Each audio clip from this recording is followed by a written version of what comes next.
kekurangannya di terutamanya di Kalimantan Tengah lah, itu tuh em, keberanian aja untuk mulai gitu loh. Dari pihak-pihak sponsor juga mereka kurang berani untuk memulainya dengan kami-kami para videografer gitu loh. Karena gini, em, media terutamanya media visual, audiovisual itu terikat sangat sangat erat dengan promosi sebuah produk gitu loh. Kalau misalnya kita mau promosikan sebuah produk, kita pasti cari minimal foto, ya kan? Itu kan visual, produk visual. Nah, kalau kita mau mempromosikan, misalnya nih, promosikan wisata, yang kita jual pakai media apa? Video kan? Terus, apa kita mau bikin yang B aja, atau mau bikin yang bagus, gitu loh. Nah, kalau kita mau bikin yang bagus, kita harus cari sumber dayanya dong. Nah, sumber daya ini ada sebenarnya, cuma nggak mau berkorban gitu loh, sedikit untuk memberikan sumber daya manusia ini sedikit kenyamanan gitu dalam bekerja. Oke. Nah, contoh, kalau aku mau ambil contoh nih di Indonesia, Sumba, daerah Sumba. Dulu siapa yang tahu Sumba? Jarang loh, jarang.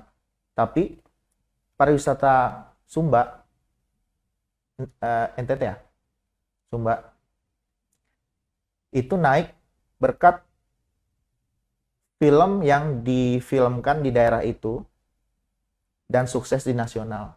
Oke. Apa? Laskar Pelangi, ya kan?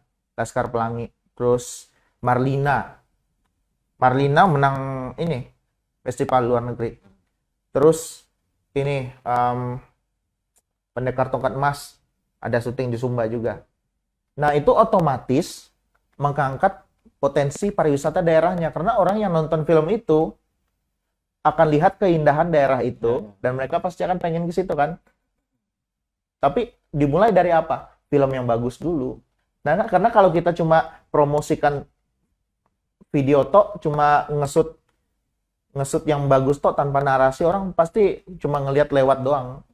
Kayak video-video yang kita lihat di pameran gitu kan, orang nunjukin video, cuma video shot-shot kayak gitu, biasa gitu aja. Sinematik biasa gitu aja, terus orang ngelihat, oh biasa aja. Oh ini daerahnya. Oh ya udah. Tapi kalau kita komersilkan hal itu dalam bentuk sebuah package yang bagus gitu kan, yang benar-benar proper, orang akan tertarik untuk mengetahui apa sih daerah itu sebenarnya gitu loh. Dan itu yang terjadi di Sumba dan terjadi di daerah-daerah yang lain. Kalau di syuting di Bali, di Lembang, orang udah tahu lah ya. Tahu ya. Iya. Tapi kenapa kita nggak mulai dari di Kalimantan Tengah gitu loh? Karena Kalimantan Tengah kan banyak sekali potensi budaya wisata yang perlu dipublikasikan. Tapi kalau kita cuma mempublikasikannya dalam bentuk video dan foto, nggak bisa menggaung gitu loh.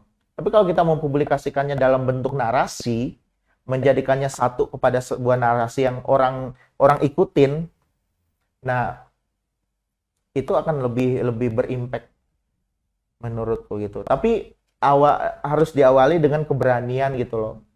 Percaya nggak sama putra daerahnya untuk mempromosikan daerahnya gitu loh. Oke. Kalau misalnya ya oke, kita bikin film daerah, tapi aku nggak percaya sama putra daerah nih buat bikin film daerahnya sendiri. Ya udah, aku pakai filmmaker dari luar Kalimantan deh, bawa ke sini dibikin. Tapi nggak apa-apa, profesional, mungkin lebih profesional mereka gitu loh. Tapi satu pertanyaan muncul, apakah mereka mengerti budaya kita? Ya. Apakah mereka bisa menggambarkan budaya kita dengan sudut pandang orang yang bertahun-tahun tinggal di situ, orang yang lahir dan besar di daerah situ gitu loh. Nah, menurutku lebih bagus kalau kita memanfaatkan orang talent dan sumber daya manusia yang benar-benar berasal dari daerah situ, Kalimantan Tengah gitu. Karena mereka yang Topik ini karena kita lah yang lebih ngerti gitu loh, daerah kita tuh potensinya bagaimana, dan kita yang bisa menggambarkan dengan baik bagaimana seharusnya daerah kita ini dilihat oleh orang lain yang bukan berasal dari daerah kita gitu loh. Jadi kalau kita bisa mendapatkan kepercayaan itu gitu loh, percaya deh, industri videografi, filmografi di Kalimantan Tengah nih pasti bakal lebih naik untuk 5-10 tahun ke depan.